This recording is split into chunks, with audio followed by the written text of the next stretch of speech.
this video, I'm going to demonstrate the basic concepts of ordinal and von Neumann-Morgenstern utility functions. To begin with, I have four objects up here. I have a deck of cards. I have a $1 bill. I have a golf ball. And I have a Snickers bar, which you may or may not be able to read. Now, the first step in constructing utility functions is to express my preference ordering of these objects. I'm a golfer, and I happen to know that a brand new golf ball costs about $4. So I'm going to put the golf ball at the top of my list. I also like to play cards, and so I put the cards second on my list. I really don't need to eat the Snickers bar, so it goes fourth, and therefore the dollar bill goes third. You will have your own preference ordering. You might have ties in your preference ordering. That's okay. This is a personal preference ordering, ranking of these four objects.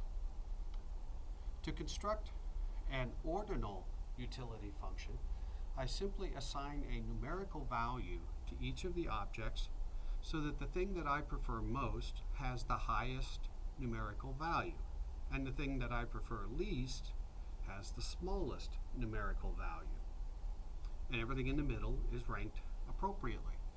The canonical way to do this with four objects is to give the golf ball a value of 4, the cards a value of 3, the dollar a value of 2, and then finally the Snickers bar a value of 1. But there's nothing particularly unique because all we care about is the order of those four numbers, biggest to smallest. So the values 10, 8, -9, -10 accomplish the same information and provide the same information in an ordinal sense. So these two utility functions from an ordinal utility function perspective are the same. But somehow, because of the gapping between these numbers, one might be led to believe that there's some sort of intensity of preference being described.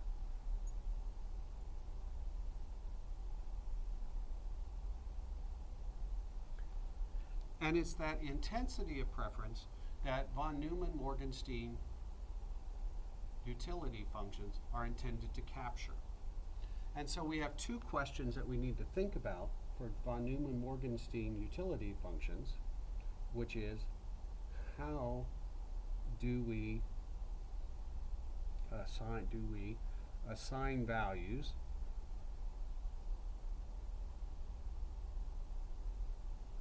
and then second question is how do we determine equivalency?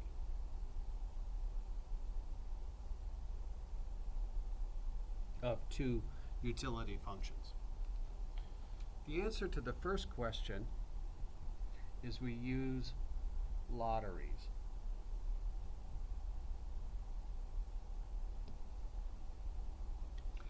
The way you do this is you begin by assigning a top value and a bottom value to your most preferred and least preferred objects. In this case, we assign a 10 or a -10 to those two places respectively, or in the second case, a 100 and a 0. Okay, so we assign two values.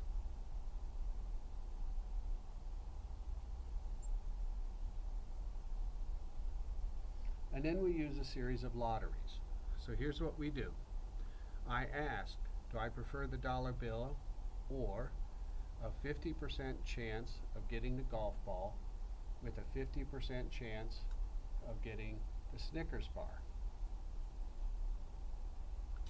Now, if you ask me this question, I would prefer the chance. I really want that golf ball. That's the most valuable thing on the table. Having chosen that lottery over the sure thing of the dollar bill, it indicates that this percentage 50 is too big. So I do this again, the dollar bill or 30% chance of the golf ball and a 50% chance of the Snickers bar. And I again choose the lottery. I iterate this process, and then eventually I will get to the dollar bill or a 5% chance of the golf ball and a 95% chance of the Snickers bar. At this point, I'm indifferent.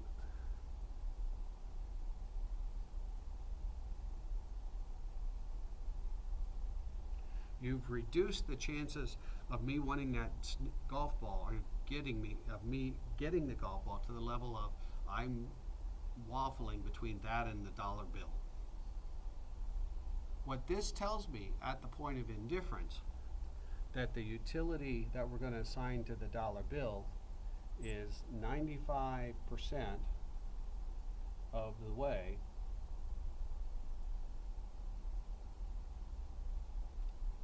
from the golf ball to the Snickers bar. 95% of the way from 100 down to 0 is a 5. I do the same process of lotteries to determine the other value. That's how we figure out if that is that's how we construct a von Neumann, because these lotteries capture the intensity of my preferences. Okay, answer to the second question. Answer 2.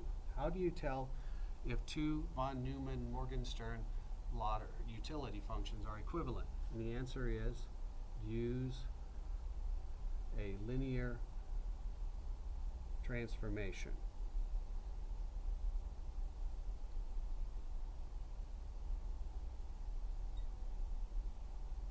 And for emphasis, I should be specific and say positive. It needs to have positive slope. If you have a linear transformation that has negative slope, well, then your preferences between the two things are the exact opposites of each other. So, what does this mean? This says I look at the line between negative 10 and 0, that point, and the point 10, 100. The line that goes through those 2 points is y equal to 5 times x plus 10. If I set x equal to negative 9, I get y equal to 5. And notice that means if I plug in negative 9, I get 5 for an answer. If x is 8, we get y equals 90. Plug in 8, I get 90 for an answer. That means if we think of these as ordered pairs, they lie on the exact same line that has positive slope. And therefore, those two utility functions are equivalent. Thank you. If I haven't said it already, this information can be found in a written document in the appropriate folder in our Blackboard course.